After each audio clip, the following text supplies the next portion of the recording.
how do you decide to say yes or no to speaking engagement or being on a panel? I guess it's more just kind of like an alignment thing. So far, it's only been since February, and it's not like I'm famous. It's not like I need an agent. It's not like I'm signed or anything. I'm union. So far it's been just very relevant things. And I think also too that kind of gets into, remember I said earlier about like TEDx and Belltown Women and kind of providing another space. Well, this. You run events here in the city all the time. You're always trying to figure out how to bring in newer people. It's great to see familiar faces, right? But there's always kind of this desire to like raise awareness and connect people who typically don't get connected, to these sorts of ecosystems or opportunities or conversations. So that's another thing I think about too. Is like, I guess it's kind of like a idea of reach, right? Is like because sometimes I get invited to certain places and everything, and like we're so new that like it just makes sense to like be out there and talk to more people. And also the benefit I get out of it too is I get to kind of play test this messaging, right? That goes into our marketing and our assets and our frameworks and our resources that we're building out right now. So so I get that added benefit. It gives me it's kind of like my chop wood carry water, so to speak, right? Is this is a role that takes a lot of education, a lot of communication, a lot of connecting.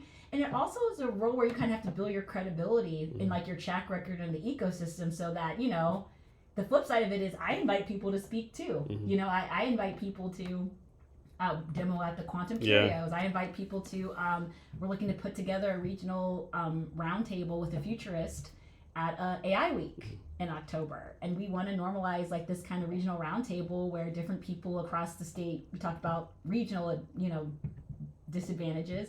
How can we build in roundtables where people are traveling all over this region anyway? How do we make sure there's always something for them at these major conferences, tech weeks, etc.?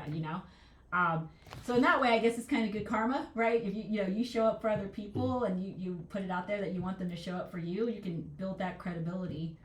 So do you see like Seattle, Tacoma, Kirkland, Bellevue as like all separate, own individual separate tech places, or you see it as a one combined tech community? I definitely see them as disparate ecosystems.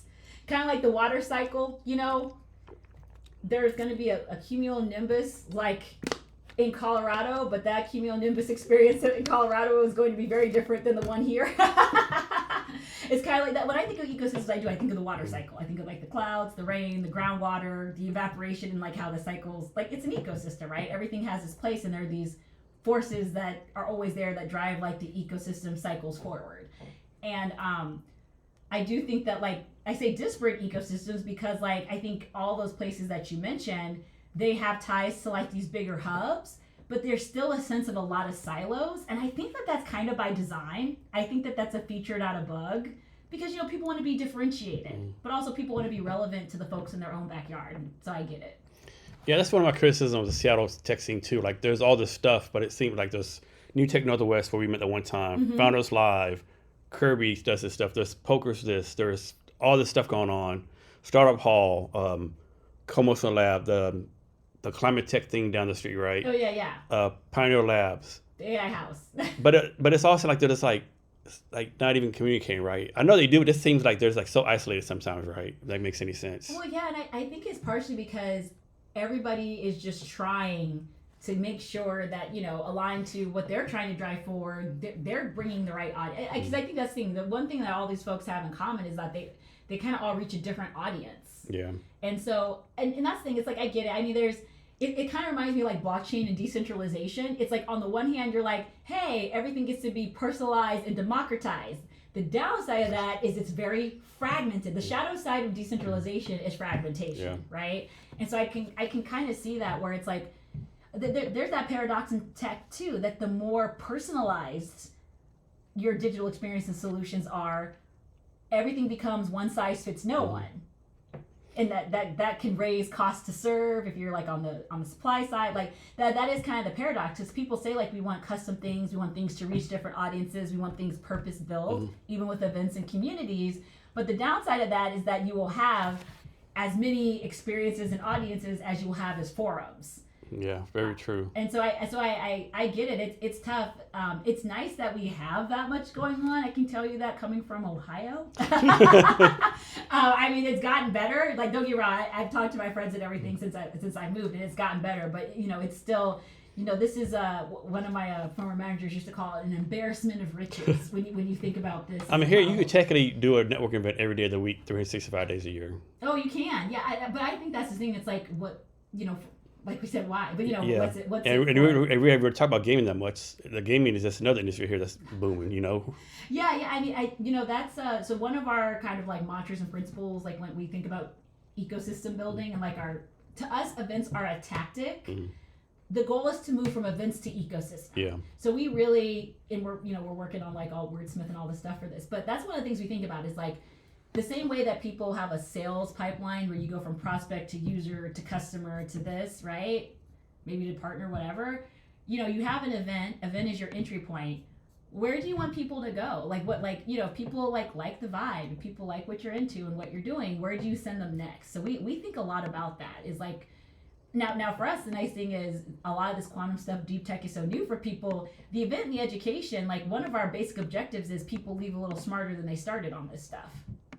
Check the box. That's ding, ding, ding. Like that's actually kind of easy for us right now. But that is going to need to like evolve into more like actionable sorts of entry points, like to really be a meaningful participant in our ecosystem. And that's something that we think about and we're building towards. So what's the skill you don't have that you wish you had? Oh man, I wish I was a slide master. I wish I was a slide master or a spreadsheet master. Like Excel? Yeah. Yeah, yeah. Those are the two. Like, because the thing is, that's the one thing I learned in corporate. I was like, man, for all these classes in business school and everything, they should have just been teaching us how to be slide jockeys and spreadsheet. I know, right? Every time I want to design stuff, I know what I want, but I can't figure it out. I go to Canva, PowerPoint, like, I know. You know what though? I did know Lucid Chart has an AI function now. Okay. That I've started playing with, because that's where it tends to trip me up is like the diagrams, because it's like I want it like this, but I can't get the mouse to do this, Or me, I'm just like, I don't want chevrons for everything. I know, right? Yeah. Yeah. Are you mentoring anyone right now? Not formally. Mm-hmm. It's funny because like something happened where once I left like the corporate ecosystem, it's like I was some sort of crazy maverick, and it's like I'm not sure I want her to mentor me. She took those golden handcuffs off. I'm not sure I want to be on it. I get it. It's fair. That's funny. Well, I mean, because think about it, like so much of the mentorship, and even now, like so many of the questions that I get is very much like, well, if you would have stayed at Microsoft or how you got into Microsoft, it's very much like climb the ladder, get in, break in. It's not like strike out. It's never like how do you strike out. It's always like how do you get in and climb. Yeah. So when people reach out to you, like how many people reach out to you to like what percentage like for quantum, what percentage for Microsoft, what percentage is like, hey, you're a black female, I'm a black female, come mentor me or give me advice? I'm going to keep it so real with you. Right now, I have like kind of two like outreach tracks. It's either someone trying to sell me something or like somebody like looking to actually like connect and collaborate. There's like it, and I think it's just because like the nature of, I get it, like this is like being on the other side of the go to market. There's so much go to market like coaching and like be your own. Well, you've seen this, you get it, right? Like you've seen so much of this personal brand stuff and how when you use social media as a channel and you have the LinkedIn persona and the Instagram persona, etc. And then like you kind of have like your customer targeting, right? And so what I find is that going back to like how I can't really fit in the box of a lot of like funding type things for startup people. Likewise, I don't really fit into a lot of boxes for like the sales or prospect personas either, right? So like I'll have people reach out to me like, I see that your business is like looking for LPs, and I'm like, no, we're not, like, or it'll be like, oh, like I see that like you're trying to like expand your personal brand as like a leader and be a professional speaker. I'm like, no, I'm not. Yeah. Or like I get all the time, hey, I see you're growing business like Cavness HR. At Bob Jones HR, we can do your HR for you. Yeah. There's a lot of fractional C-suite stuff. People are pitching me like fractional CFOs. Yeah. And they're like, your portfolio companies need fractional leaders, and I'm like, do they? Did you talk to them? Yeah, I understand. There's like a lot of like, I don't know. I understand sometimes I don't. Yeah, I mean, I get it. It's like it's the systems, it's like the algorithm. You know, you got to charge it to the game. But like at the same time, like I do think that like I do think it's unfortunate that from like an ecosystem perspective, I'll give a basic example. People will be like a partner, right? We're looking for partners for this, partners for that. I've seen partner mean everything from franchisee to like a customer that just bought a bunch of stuff from you to like hey, like come sponsor this event with us. Like and that's, you know, that's the thing